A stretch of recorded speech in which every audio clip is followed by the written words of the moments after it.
Hey there, fellow citizens of the world. Welcome to another exciting journey into the intricate web of global finance. Whether you're a seasoned investor or just someone curious about how the world works, this episode is for you. Tonight, we're diving into the wild world of international finance. It's a realm where fortunes are made and lost, and where the decisions of a few can impact the lives of billions. But don't worry, we're here to break it all down for you. Don't worry, I promise to make it as painless as possible. We're talking about de-dollarization. Sounds fancy, right? But what does it really mean and why should you care? De-dollarization basically means countries are getting tired of using the US dollar for everything, and are looking for other options. It's like when you get tired of eating the same meal every day and start craving something different. Imagine if you went to a restaurant and they only accepted monopoly money. You'd probably be pretty confused and frustrated, right? Well, that's kind of what's happening on a global scale. You'd probably be pretty annoyed, right? Now think about how countries feel when they have to rely on a currency that isn't their own, especially when that currency's value can be influenced by decisions made halfway around the world. That's kind of what's happening here. Countries are starting to feel the pinch and are looking for ways to gain more control over their own financial destinies. Now, the US dollar has been the big cheese of global currencies for decades. It's like the Beyoncé of money. Everyone knows it. Everyone, mostly, respects it. But why has the dollar held this position for so long? The US dollar's dominance can be traced back to the end of World War II, when the Bretton Woods Agreement established the dollar as the world's primary reserve currency. This meant that other countries held large amounts of dollars in their central banks to facilitate international trade and stabilize their own currencies. But lately, some countries are starting to wonder if they want to keep dancing to America's tune. They're questioning whether the benefits of using the dollar outweigh the drawbacks, especially when the US makes decisions that can have global repercussions. They're looking at alternatives, like other currencies, baskets of currencies, or even things like gold. This shift is driven by a desire for more stability and independence in their financial systems. Gold, for instance, has been a trusted store of value for centuries. Unlike paper money, it doesn't rely on the stability of any one country. Central banks around the world have been increasing their gold reserves as a hedge against currency fluctuations. It's a bit like when you were a teenager and realized your parents weren't always right. You started to think for yourself and make your own decisions. Countries are doing the same thing with their financial policies. Maybe there's a different way to do things. With advancements in technology and the rise of digital currencies, the financial landscape is evolving. Countries are exploring new solutions that could potentially reduce their reliance on the US dollar. Digital currencies like Bitcoin and other cryptocurrencies are gaining traction as potential alternatives. These decentralized currencies offer a way to conduct transactions without the need for traditional banking systems, which can be appealing to countries looking to bypass the dollar. Additionally, mobile payment systems and digital wallets are becoming more popular, especially in developing countries. These technologies provide greater financial inclusion and can help reduce dependency on foreign currencies. International cooperation is also playing a role. Countries are forming alliances and agreements to trade in their own currencies, bypassing the dollar altogether. This not only strengthens their own economies but also fosters a sense of unity and mutual support. The world of finance is always changing, and the dominance of the US dollar is being challenged like never before. While it's impossible to predict exactly what the future holds, one thing is certain: the global financial landscape is in for some exciting changes. So, fellow citizens of the world, stay curious and stay informed. The more we understand about these complex systems, the better equipped we'll be to navigate the future. Thanks for joining us on this journey, and until next time, keep questioning and keep exploring. So why are countries suddenly ditching the dollar? It's a question that's been on the minds of many economists and policymakers around the world. The US dollar has long been the dominant currency in global trade and finance, but recent trends suggest a shift is underway. Well, there are a few reasons. It's not just a single factor, but a combination of several issues that are driving this change. Let's dive into some of the key reasons behind this global financial shift. First, the US dollar's value can be unpredictable. This unpredictability stems from various factors, including economic policies, political events, and market speculation. When the value of the dollar fluctuates, it creates uncertainty for countries that rely on it for trade and investment. It goes up and down like a roller coaster, and that makes it hard for countries to plan their economies. Imagine trying to budget for your household expenses if your income varied wildly from month to month. That's the kind of challenge countries face when dealing with a volatile dollar. Imagine trying to build a house on a foundation that keeps shifting. That's what it's like trying to run a country when the dollar is volatile.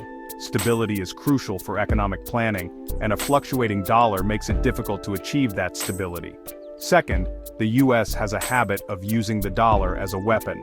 This practice, known as weaponizing the dollar, involves leveraging the currency's dominance to exert political and economic pressure on other countries. It's a powerful tool, but it comes with significant consequences. They can impose sanctions and freeze assets, essentially cutting countries off from the global financial system. This can cripple economies, disrupt trade, and create widespread financial instability. For countries on the receiving end, it's a serious threat that they want to avoid. It's like having your older sibling hold your allowance hostage because they don't like who you're friends with. This kind of financial coercion breeds resentment and pushes countries to seek alternatives to the dollar. Not cool, America? Not cool. The world is increasingly looking for ways to reduce their dependence on the dollar, exploring other currencies and financial systems that offer more stability and less political risk. This shift could have profound implications for the global economy in the years to come. So, who's leading this de-dollarization rebellion? Well, there's this group of countries called BRICS: Brazil, Russia, India, China, and South Africa. They're like the cool kids table in the global cafeteria, and they're not afraid to challenge the status quo. They've been increasingly trading with each other in their own currencies, bypassing the dollar altogether. It's like starting their own lunch trade with delicious samosas and feijoada, leaving Uncle Sam with a sad, soggy sandwich.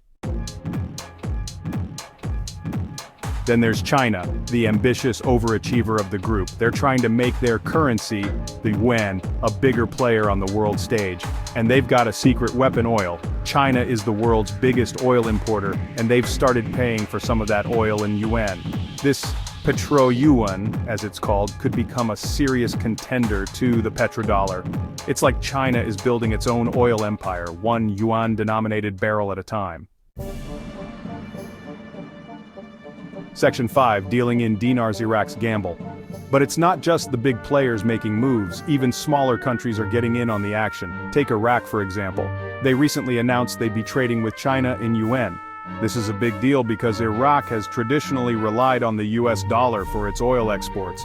It's like Iraq decided to start ordering takeout from a different restaurant, even though they've been going to the same one for years.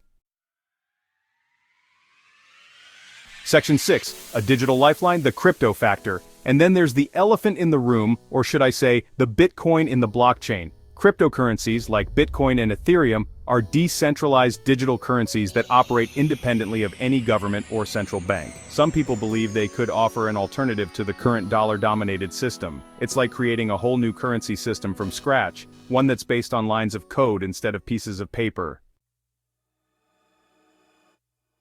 Section 7, the price of freedom, de-dollarization's challenges. Now, de-dollarization isn't exactly a walk in the park. It's a complex and multifaceted process that involves a lot more than just switching currencies. There are some serious challenges that come with it, and these challenges can have far-reaching implications for global economies. For one thing, it takes time to build trust in new currencies and financial systems. Trust is not something that can be established overnight. It requires consistent performance and reliability. The US dollar has been around for a long time, and it's earned its reputation, for better or worse.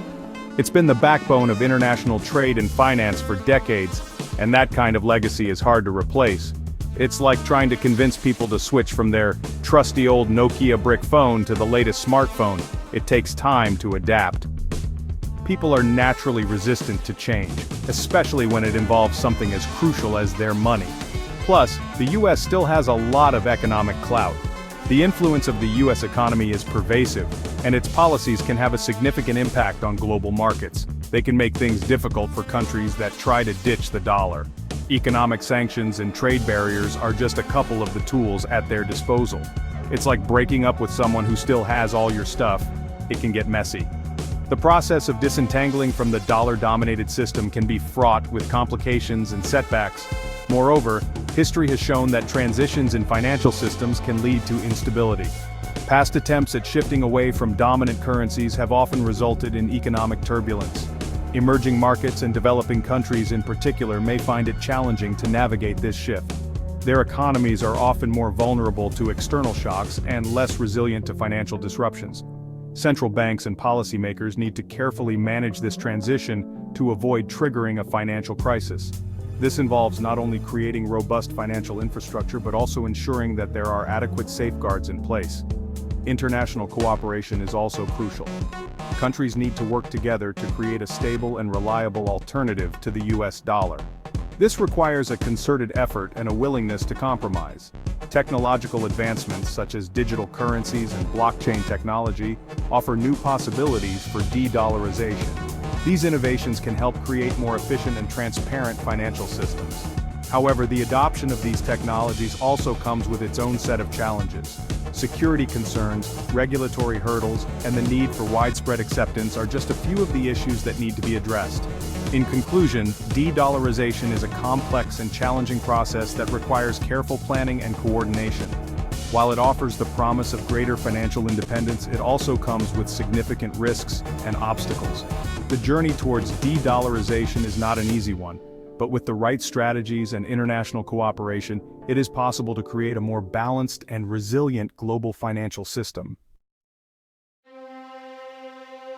Section 8, Global Economy, Jenga, what could go wrong? So what does all this mean for the global economy? Honestly, it's a bit of a crapshoot. Some experts think de-dollarization could lead to more stability and fairness in the global financial system. Others worry it could create chaos and uncertainty. It's like playing a giant game of Jenga with the world economy. One wrong move could bring the whole thing crashing down. Section 9. Conclusion, the future of money. It's complicated. The bottom line is, the future of the US dollar as the world's reserve currency is uncertain. De-dollarization is a complex issue with no easy answers. It's a bit like trying to predict the weather. You can look at all the data and make educated guesses, but ultimately, no one knows for sure what's going to happen. But one thing's for sure, the world of money is changing, and it's going to be interesting to see what happens next. Stay tuned, folks.